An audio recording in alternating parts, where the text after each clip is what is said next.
Bienvenue dans cette première vidéo de la playlist de formation à Microsoft Word de cette chaîne. Dans cette vidéo, nous allons voir les bases, les conseils pour bien démarrer avec Microsoft Word, les petites astuces pour être parfaitement à l'aise et bien préparé. Et ainsi, dans les prochaines vidéos, vous pourrez voir comment utiliser Word plus en profondeur.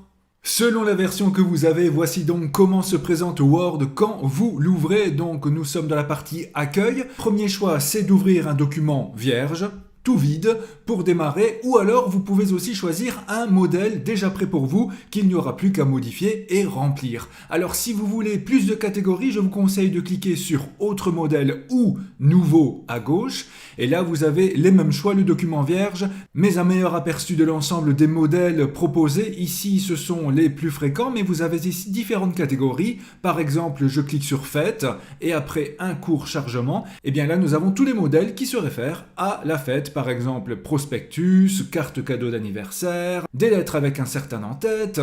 Ces modèles sont régulièrement mis à jour et vous voyez qu'il y a par exemple des étiquettes cadeaux, cartes de fête, menus de fête et bien d'autres choses. Et ce n'est qu'une catégorie parmi bien d'autres comme vous pouvez le voir ici. Je vous laisserai visiter tout cela par vous-même. Si vous désirez par exemple tous les types de brochures, vous pouvez taper brochure ici dans la recherche. Et ensuite, voilà, vous avez la liste de tout ce que Word connaît à ce nom-là. Revenons-en toutefois à la base et ouvrons un document vierge. Je viens de taper un petit mot pour un meilleur aperçu de la suite. Alors vous voyez qu'en haut de l'écran, nous avons ici différentes catégories, commençant par fichier, accueil, insertion, dessin, conception et bien d'autres. Et bien ces catégories, on les appelle des onglets. L'onglet accueil, l'onglet insertion, l'onglet dessin. Dans chaque onglet, nous avons différents boutons. Et vous voyez que ces boutons sont aussi catégorisés. Nous avons ici presse-papier, police, paragraphe, style. Et bien ces sous-catégories sont nommées des groupes. Donc par exemple, le bouton ici d'alignement à gauche se trouve dans le groupe paragraphe de l'onglet accueil.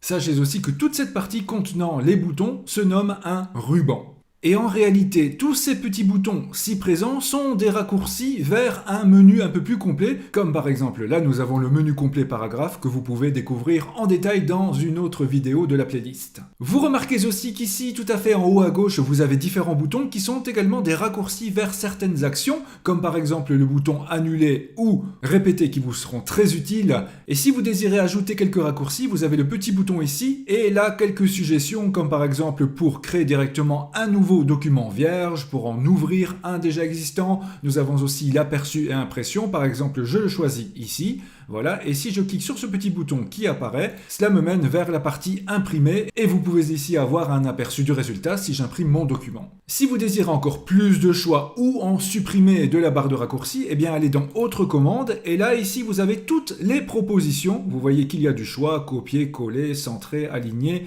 et bien d'autres, et vous pouvez ici cliquer sur ajouter pour les ajouter directement au ruban. Si par exemple je mets insérer une image, ajouter, puis OK, et bien voilà, ici j'ai le bouton insérer une image à partir de l'ordinateur, et si je veux en supprimer, et bien voilà, insérer une image, supprimer, OK, et il a disparu de la barre de raccourci. Si vous désirez que la barre de raccourci se place juste en dessous des rubans, cliquez sur le dernier bouton, puis afficher en dessous du ruban, et elle se trouve désormais ici. Je vais la remettre en haut, voilà. Si à un moment vous désirez enregistrer votre document, allez dans l'onglet Fichier. Et là, vous voyez que vous avez le choix entre enregistrer et enregistrer sous. Quelle est la différence? Deux situations. Soit c'est la première fois que vous enregistrez ce fichier, comme c'est le cas ici.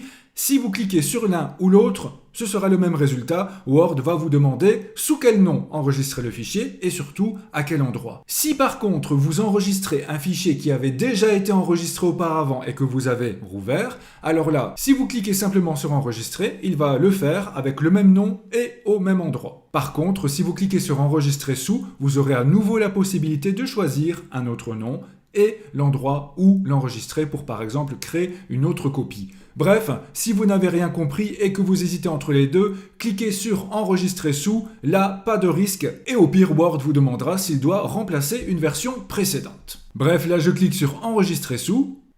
Ici vous pouvez taper le nom du fichier, par exemple test 1. Là, vous pouvez choisir le type de fichier. Par défaut, c'est donc le document Word. Évitez de prendre document Word ancienne version, sinon certaines fonctionnalités ne seront plus disponibles. Essayez dans la mesure du possible de bien prendre le docx, mais vous voyez que vous pouvez aussi, par exemple, enregistrer en PDF. Et là, je peux choisir l'emplacement. Si je veux le mettre par exemple sur mon ordinateur, eh bien je peux cliquer sur parcourir. Et voilà, je le mets ici dans nouveau dossier. Le nom, je peux encore le corriger ici, enregistrer. Et preuve que c'est bien fait, ici le document, on voit qu'il a changé de nom, il s'appelle bien test 1.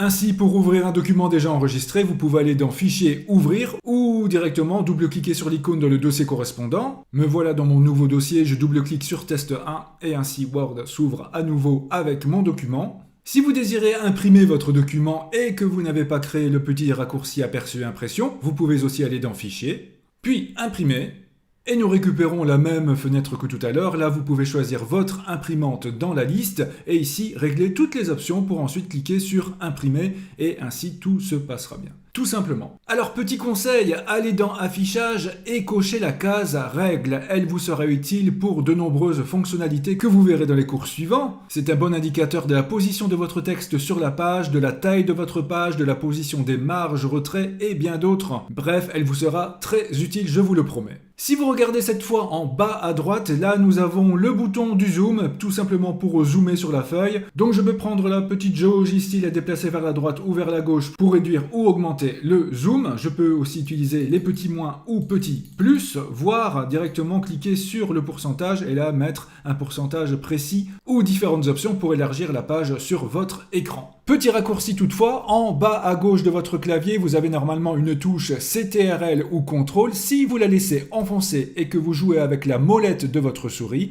eh bien, vous pouvez ainsi facilement zoomer ou dézoomer. Vous voyez que je travaille ici en mode plein écran. Si je veux travailler en mode fenêtré, je peux cliquer sur le petit bouton ici en haut à droite, à côté de la croix, et ainsi réduire ma fenêtre, puis l'ajuster comme je le veux. Voilà, c'est tout à fait possible en laissant le bouton de la souris enfoncé. Maintenant, vous voyez ici que si je pointe sans cliquer sur ce petit bouton-là, vu que je suis dans Windows 11, eh bien je peux directement placer ma fenêtre à un certain endroit de l'écran. Par exemple, si je veux jouer avec deux documents Word en même temps sur mon écran, je peux mettre par exemple celui-ci à gauche. Voilà. Je vais ouvrir un nouveau document grâce au petit raccourci que je vais créer. Voilà, nouveau, ça me crée une petite page vierge. Je crée un nouveau document Word et lui, je vais le mettre cette fois-ci à droite. Et voilà, je peux jouer avec deux documents Word en même temps sur mon écran. Et vous voyez qu'il y a plein d'autres combinaisons. Maintenant, je le répète, ceci est disponible sur Windows 11. Avec cela, je vous promets que vous avez déjà de très bonnes bases pour vous débrouiller, mais si vous voulez en apprendre plus, allez voir la playlist de formation complète à Word de cette chaîne. Je vous ai créé des dizaines de vidéos découpées par thème. Je vous souhaite une belle formation et vous dis à très bientôt.